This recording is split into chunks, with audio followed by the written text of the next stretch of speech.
Before we start this video, I want to ask you something. When I mention Kobe, what's the first thing that comes to your mind? Is it a bustling, lively port city in Japan? Or is it that famously juicy, tender, and ridiculously expensive Kobe beef? And if those are the things you're thinking of, I'm sorry to disappoint you. This video isn't about anything bright or cheerful like that. This one is about something far darker, far more brutal, and deeply haunting. It's still Kobe. But not the port city, not the famous beef. This is about the Kobe killer in today's video. I want to tell you about the Kobe killer. This was a case so shocking, a string of brutal murders that shook Japan to its core, that it actually forced the Japanese government to lower the age of criminal responsibility from 16 to just 14 years old. And right now, you're probably wondering, why did this case have such a massive impact? Well then, let's dive into the details of the Kobe killer, the teenage murderer who might just be the most infamous juvenile criminal in Japan's history. The incident was discovered on May 27, 1997, just a few hours before Tainohata Elementary. School was set to open for the day. Some students who arrived early that morning were met with a horrifying sight, one they would likely never forget for the rest of their lives. The severed head of Jun Hayes, an 11-year-old student at the school, was lying on the ground, placed right in front of the school gate. His eyes had been gouged out and his mouth had been slashed open all the way to both ears. Inside the boy's mouth was a piece of paper written in red ink. The note read, "This is the beginning of the game. Let the police try to catch me if they can. I love watching people die. I'm eager to kill. There must be a judgment in blood to make up for the bitter days of my life." Along with those words were a few English phrases scrawled in shaky handwriting. "School sick kill." On a nearby hillside, police also discovered the rest of Jun Hayes' body, mutilated and dismembered. After the investigation, they confirmed that the victim was indeed Jun Hayes, an 11-year-old boy and a student at Tainohata Elementary School. It was a gruesome, brutal, and horrifying murder. But the nightmare didn't end there. Just over a week later, on June 6, 1997, the Kobe Shimbun newspaper received a letter from the killer, who identified himself as Sato Sakakagibara. In the letter, he claimed that the murder was an act of revenge against the oppressive, unforgiving education system and the bullying that came with it. He added, "If you think I'll only kill children, you're dead wrong." The letter also warned of more killings to come and mocked the police for their failure to catch him. He even went as far as threatening to kill up to 3 children every week if the Japanese media kept misspelling his name or publishing anything that made him angry.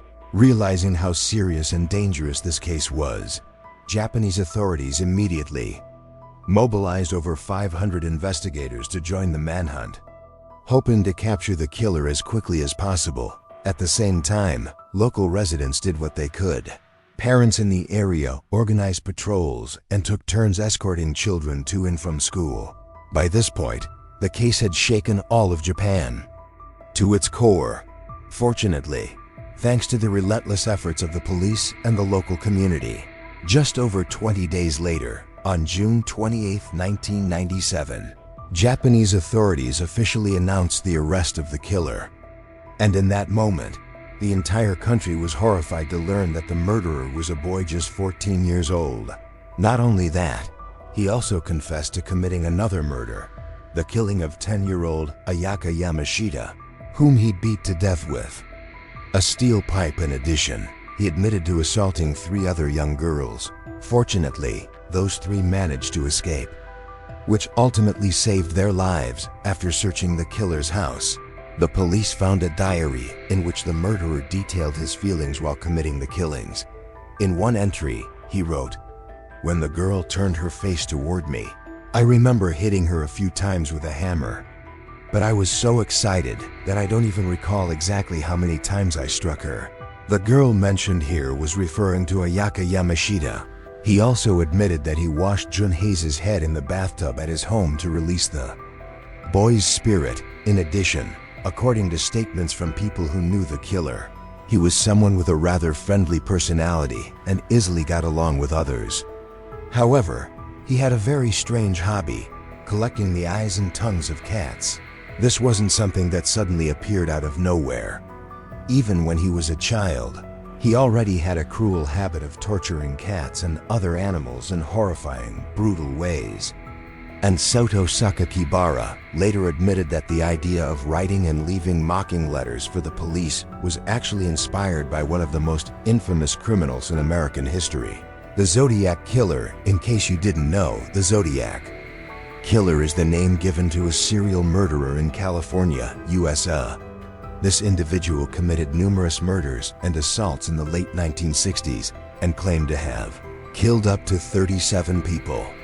The horrifying part is that, to this day, he has never been caught. Back to our main character today, the Kobe Killer. Shortly after, a sentence was issued and he was sent for psychiatric treatment, transferred to a juvenile reformatory in Tochigi. Interestingly, this Tochigi reformatory would later also hold Nevada Tan, another infamous teenage killer. After a series of meetings and public opinions, in the year 2000, the Japanese parliament amended the age of criminal responsibility in Japan, lowering it from 16 to 14 years old. This move was seen as an effort to reduce teenage crime in the future. However, an extremely unexpected event took place. On March 11, 2004, roughly 7 years after the murder, Japan's Ministry of Justice announced that Sakakibara, who was only 21 years old at the time, would be granted temporary release and would be fully released on January 1, 2005. This caused outrage across Japan, but sadly, nothing could be changed anymore. After his release, Sakakibara wrote a letter of apology to the victim's family for what he had done. The contents of the letter were never made public, but according to Ayaka's mother, she did receive the letter and said she would consider it. 10 years after his release, the Kobe Killer published a memoir about the incident. However, the content of this memoir left people uncertain about whether he was truly remorseful or not. Why is that? Because in the book, there were several passages that raised many questions. Let me read you one of them. Let me confess, I thought it was a beautiful sight. That was what he wrote to describe the moment he displayed Jun Hayes' severed head. In public, he also confessed that before bringing Jun Hayes' head to display at the school gate, he had taken the boy's head into the bathroom, where he carried out acts far more disturbing than murder itself. To this day, after all these years, the whereabouts and the identity Sakakibara now uses remain a closely guarded secret, and it's likely it will stay that way forever. He could be anywhere, living under any name, and what's even more terrifying is the thought that he might be out there, quietly waiting for the chance to strike again. This case is considered a grim warning about Japan's harsh, unforgiving education system and the rampant bullying that exists within it. It also serves as a wake-up call for parents, teachers, and students alike, because before this killer decided to take human lives, he had already slaughtered countless animals, and many people around him were aware of his disturbing tendencies. Yet neither parents, the school, nor those nearby ever raised a serious concern about it, which ultimately led to this devastating tragedy. And that was everything I've gathered about the Kobe Killer, one of the most brutal murderers in Japanese history. What makes this case even more disturbing is that he was only 14 years old at the time he took the lives of those two innocent victims. I hope that after watching this video, you've taken away something valuable from it. If you enjoyed this video, don't forget to leave a like, subscribe to my channel, and hit that notification bell so you won't miss any of my upcoming videos.